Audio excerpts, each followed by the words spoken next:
How are you going to say that you're going to put me in the hospital? I get it. There's terms, but I nearly lost my life last year because of that. So nothing, hey, it's off the table now. Fuck it. If someone got to go, it ain't going to be me no more.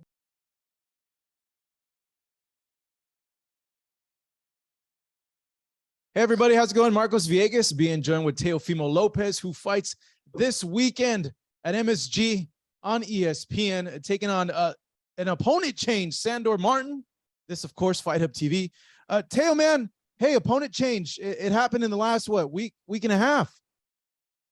Nope. 2 weeks. No? Not even then. We could say that this guy came about 3.5 weeks, but he already knew that we were going to call him, surprisingly. So he's been in the gym, so I don't want to hear no excuse after the fight, after what we do to him, that he only had 3 weeks of camp with me or 3.5. He's been in the gym. If you don't believe me, the facts are there. Ask Bruce Goodman, Bruce Trampler, Brad Goodman, or David McWhorter, my manager. You can ask those guys and they'll explain to you themselves. So he had already known about that he was going to fight you, like even before it was officially announced? Yeah, because that was the guy that we wanted to face in the beginning. We didn't want to fight Arnold Barboza, waste of time. We didn't want to fight Pedraza, waste of time. Sandor Martin, at least during the time, he has a notable win, which is against Mikey Garcia, arguably, and retired Mikey Garcia. And he was arguably one of the best Mexican fighters of this era, a 4-divisional world champion for a reason. So, he already had that in mind. We had 3 fighters in line. He was one of them. And obviously, he just kept in the gym hoping that Pedraza, something happens, which it did. Pedraza was, he got sick, non-COVID symptoms, and he couldn't fight me no more. So he stepped in. Top Rank had to pay a little bit extra for it. However, it's okay. We got the fight that we wanted in the beginning to close out this year. And I can't wait to put on a show December 10th on ESPN. Yeah, I think his management was at the WBC convention, and they mentioned something like, he had priced himself out of this fight with you in the beginning. Yeah, he did. A lot of these guys, look, people need to understand, it's not me paying these fighters. If it was, I wouldn't take anything. I would just pay them to fight me. You know what I'm saying? But I don't have that pool. I don't have that moment. I don't have that pool yet, I should say. I don't have it yet. I'm working towards it. And I don't have the finances to give them that yet. However, that's why we have promoters and networks. And with those promoters and networks, they have a budget. So everyone has a budget when they face a fighter. Obviously, they know that, so they overprice themselves, But because of the WBC mandating this fight after Pedraza, this was going to be my final eliminator. Now, Christmas came early for Teofimo. So now this is a final eliminator for us. Winner goes against Pro Grace, and really made the best man win from there. I'll touch on Pro Grace in a second. When you look at Sandor Martin, his style, how he looked against Mikey Garcia, how difficult is that style, Teo? It's not difficult. I've been in the game for 21 years. I faced the best fighter, and not only the best fighter, one of the most smartest guys as a southpaw. That was Vasily Lomachenko. And look what I did to him. I'm not overlooking Sandor Martin at all. This guy is 40. He has 40 wins. He has 2 losses. Like I say, he's not a big puncher, but he knows how to find a way to win. He's from Spain, #1 guy in Spain and Europe, all of Europe, really. So I'm looking forward to putting on a show and showing him, good job beating Mikey Garcia, but you in a whole nother dog mess with me. And it's also by leading by example, right? So how do I lead by example and showing everyone that I want to be heard? I don't want them to listen to me no more. I need them to be everything that I'm talking about. It needs to be heard. And the only way that it's going to be heard is when I hurt Sandor Martin December 10th, and it's all lights out for him. Yeah, that's what I was thinking, like, hey, with you're on the cusp of a title shot with Regis, I'm sure you're gonna want to make a statement. You're gonna want to make just a big splash to build up some momentum in a potential fight with Regis. But when you look at Sandor, man, knowing his style, do you feel, and I get the sense, Teo, that sometimes you may feel this too, when an opponent feels your power, they go on survival mode, oh, okay, I don't want to get touched too much. Let's be smart here. Do you worry that Sandor might pull that out of his pocket, him being so crafty and experienced that he's going to try to go to 12? I'm not worried about it at all. You know what I'm saying? I'm not worried about how he thinks and how they work. You know, I've practiced myself in the gym. You know, Bruce Lee says it best. I don't fear the man that knows 10,000 kicks. I fear the man that has practiced one kick 10,000 times. So with that being said, my 21 years, I've just been practicing on how to perfect my jab more, how to perfect my right hand more, how to perfect my body shots more. How do I perfect my leg work? You know, my movement. How do I perfect going southpaw and then orthodox at the right times? How do I do that? By practicing, you know, staying in the gym, you know, and I've been working on that so much more now. We have a momentum going now, you know, and I need that. I need that now more than ever. You know, I haven't fought 2 times or close to 3 times since 2019. That's 3 years ago. You know, ever since I just been fighting once a year. And that slows my momentum, that slows my pace. You know what I mean? I mean, we understand because of COVID times, but this is not COVID no more. We have things to do.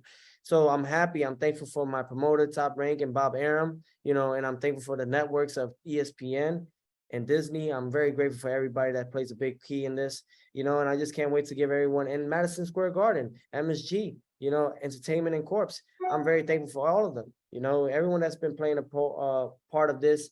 This is why we're here now. Headlining Madison Square Garden. We have a phenomenal undercard, and I think everyone needs to tune in on that part. We have Jahad Tucker, who's a hot prospect right now. We have Bruce Shushu Carrington. You know, he represents and he brings Brownsville wherever he go. You know, he's going to show out. We have Delonte Johnson, Tiger.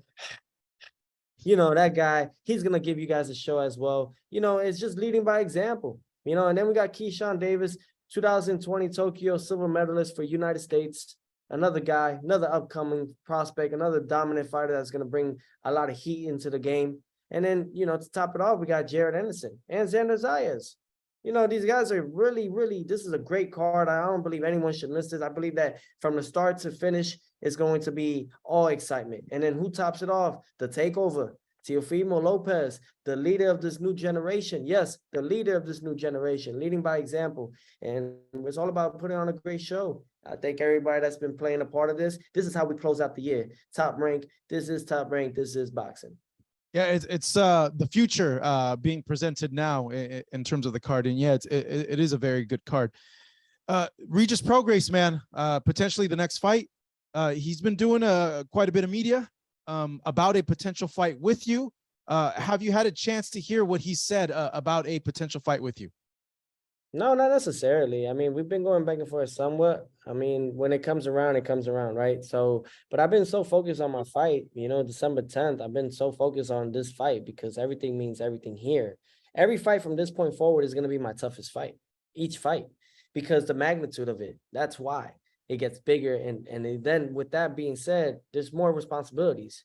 You know, with great power comes great responsibilities. So with that being said, watching Spider-Man, huh? Of course, I love Spider-Man. Me too. Go Web, go! Go Web, go! You know, so with all that being said, man, I'm just looking forward to putting on a show for everybody. And what does that do? You know, no matter who is in front of me, I'm gonna beat them. I'm gonna find a way. I always do, and I will always prevail from that point forward. You know, my failures have made my successes.